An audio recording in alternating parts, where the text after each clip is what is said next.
أفلا يتدبرون القرآن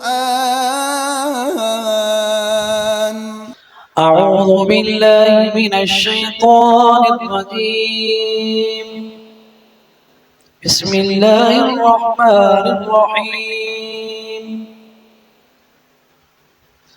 ألم تر إلى الذي حاج إبراهيم في ربه أن آتاه الله الملك إذ قال إبراهيم ربي الذي يحيي ويميت قال أنا أحيي وأميت قال إبراهيم فإن الله يأتي بالشمس من المشرق فأت بها من المغرب فبهت الذي كفر والله لا يهدي القوم الظالمين.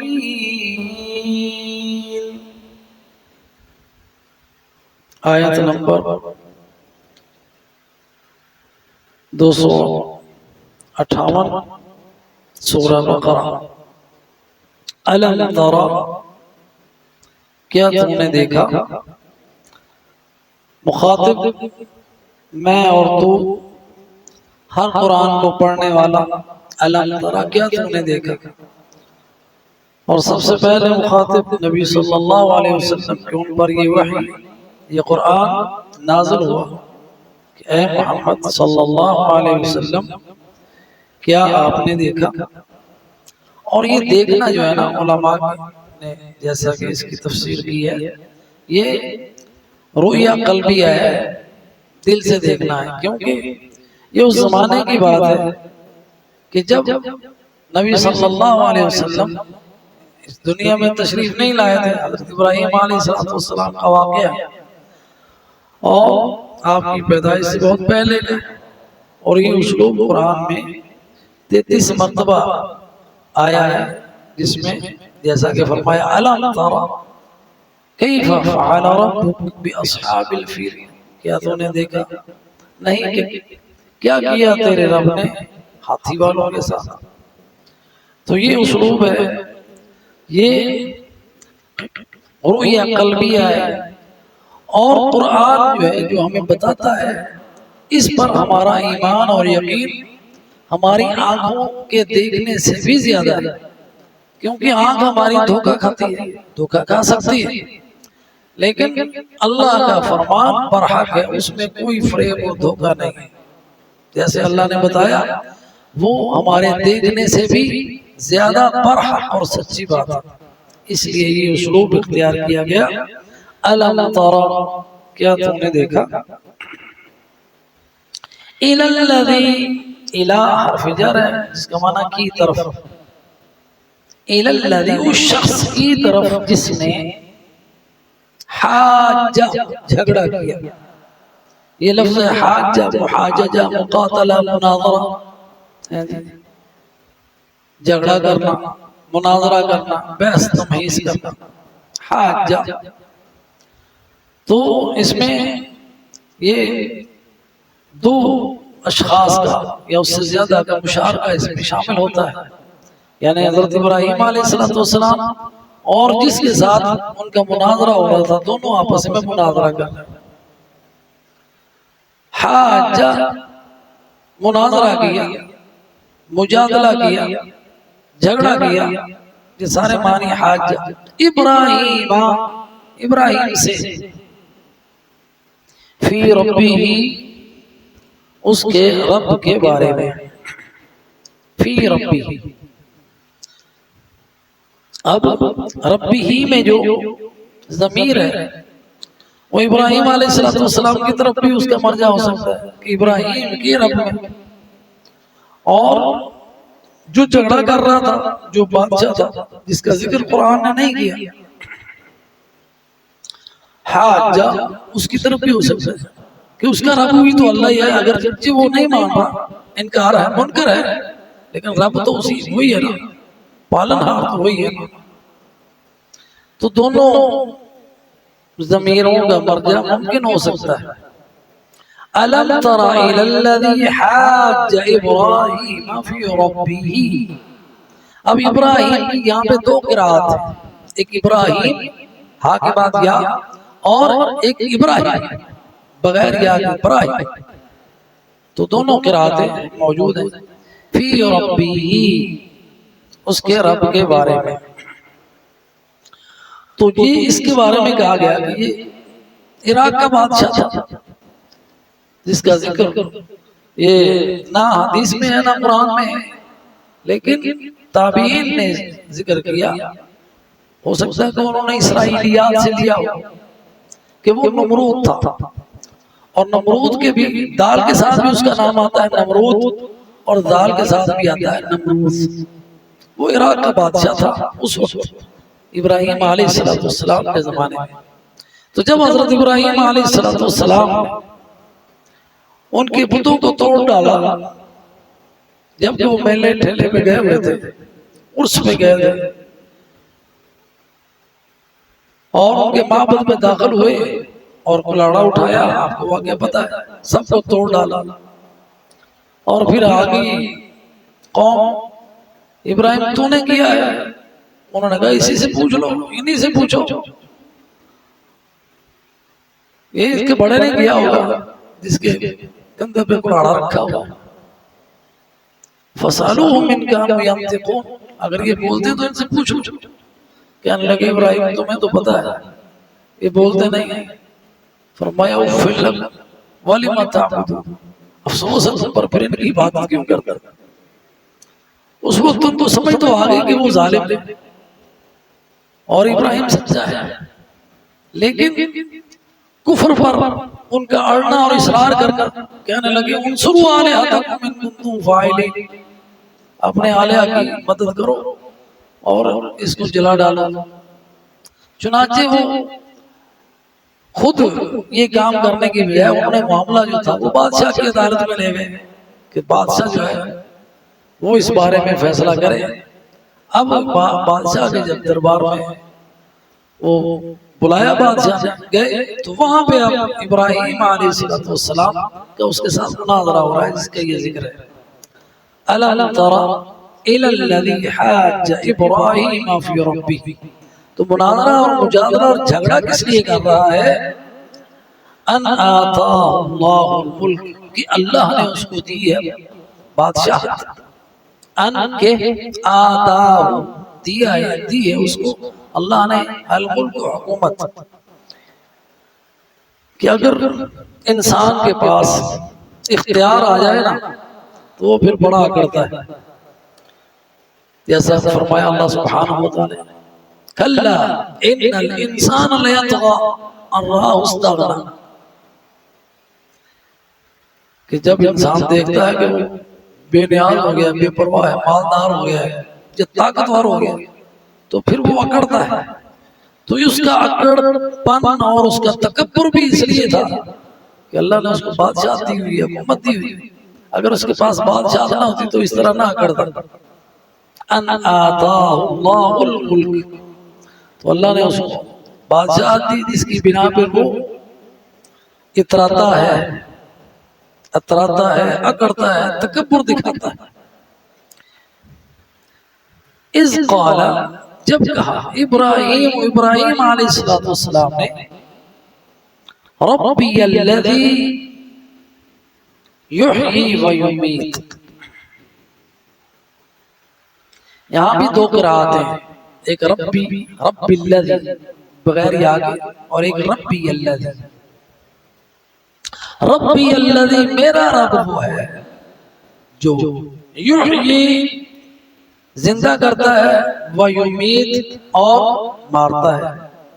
اور حضرت ابراہیم علیہ السلام کا یہ کہنا کہ میرا رب وہ ہے جو زندہ کرتا ہے اور مارتا ہے، تو اس سے پہلے جو ہے نا ایک سوال جو ہے بادشاہ کی طرف سے جو کیا گیا وہ محذوف ہے، وہ انڈرسٹوڈ ہے. کہ جب بادشاہ نے دربار میں بلایا تو وہ تو اپنے آپ کو سمجھتا تھا کہ میں رب ہوں. تو اس نے پھر پوچھا ابراہیم سے تیرا رب کون ہے؟ تو اس کے جواب میں ابراہیم علیہ السلام نے کہا ربی الذی یحیی و یمیت، میرا رب وہ ہے جو زندہ کرتا ہے اور مارتا ہے۔ اب اس نے کہا قال انا احیی و امیت، اگر تیرا رب وہ ہے جو زندہ کرتا اور مارتا تو میں بھی زندہ کرتا ہوں اور میں بھی مارتا ہوں۔ حضرت ابن عباس کی یہاں پہ یہ قول ہے کہ وہ اس دلیل کے لیے دو اشخاص کو لیا ہے اور اس میں سے دونوں میں سے اس نے ایک کو قتل کر دیا اور ایک کو معاف کر دیا، یہ کام تو میں بھی کر لیتا ہوں۔ ایک کو زندہ کر دیا، جس کو رہا کیا اس کے بارے میں دعویٰ کیا کہ میں نے اس کو زندہ کیا ہے، اور جس کو قتل کیا اس کے بارے میں کہا کہ یہ میں نے قتل کر دیا، میں بھی یہ کام کر لیتا ہوں، انا احیی و امیت۔ تو یہ اس کا مغالطہ تھا۔ ابراہیم علیہ السلام نے جو مقصود تھا وہ یہ تھا کہ اللہ ساری مخلوق کو زندہ کرنے والا اور مارنے والا ہے۔ جی خیر، جب حضرت ابراہیم نے دیکھا کہ یہ احمق یہ دلیل نہیں سمجھ رہا تو پھر انہوں نے ایک دوسری دلیل دی، اور وہ یہ قال ابراہیم فإن اللہ یأتی بالشمس من المشرق فأتی بها من المغرب۔ حضرت ابراہیم علیہ السلام نے کہا کہ میرا رب وہ ہے کہ جو سورج کو لاتا ہے مشرق سے، تو بھی اگر رب ہے تو مغرب سے لے آ۔ فَبُهِتَ الَّذِي كَفَرَ، تو مبہوت ہو گیا، حیرت زدہ ہو گیا، دہشت زدہ ہو گیا وہ جو کافر تھا۔ یہ بہتا جو لفظ ہے وہ بہتان بھی لفظ اسی سے ہے، بہتان ہم اردو میں استعمال کرتے ہیں کیونکہ وہ ایسا الزام ہوتا ہے کہ جس پر لگتا ہے وہ خوف زدہ ہو جاتا ہے، دہشت زدہ ہو جاتا ہے،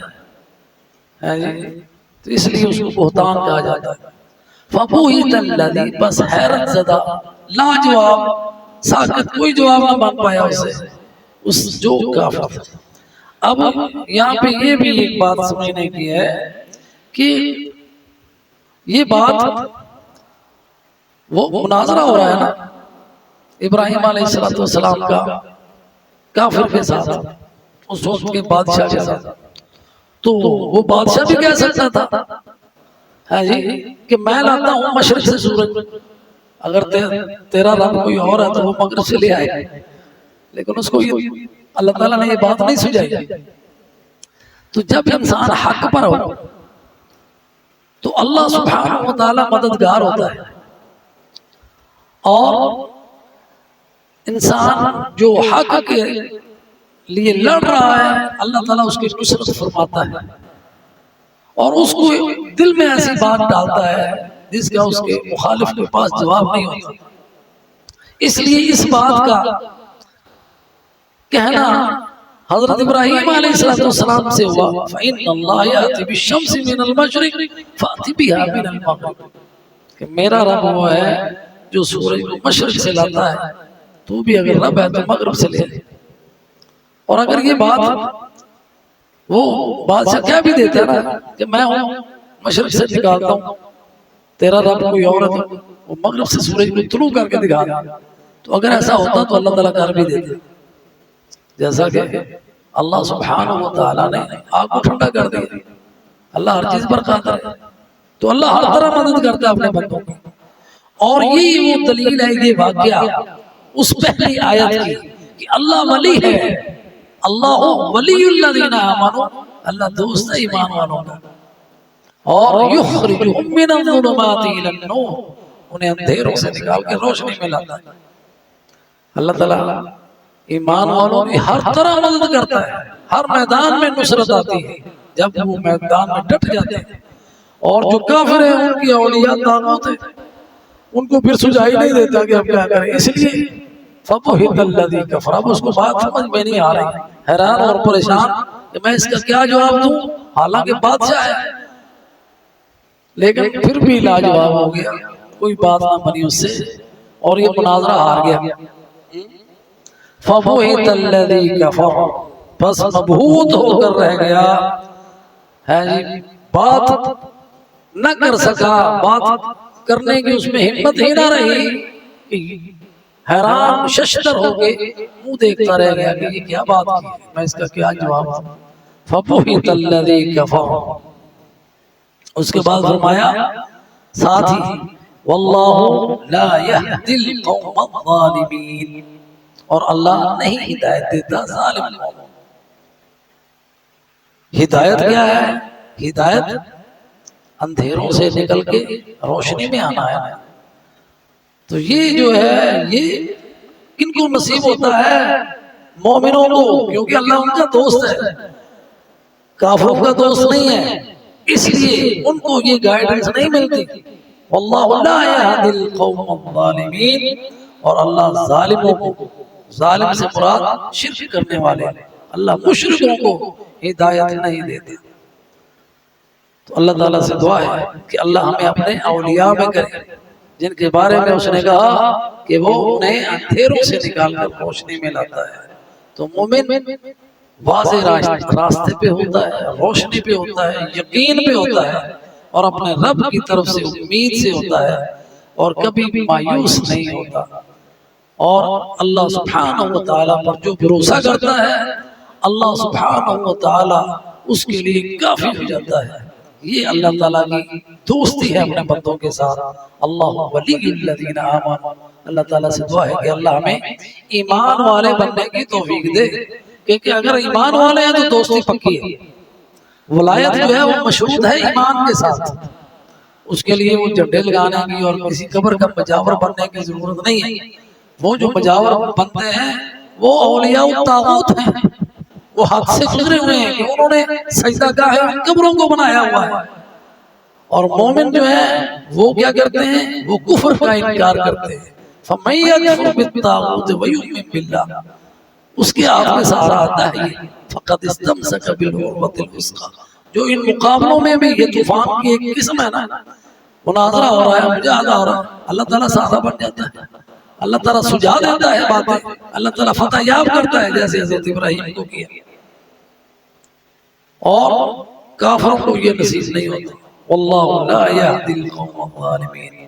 وجزاکم اللہ خیرا، والسلام علیکم ورحمۃ اللہ وبرکاتہ۔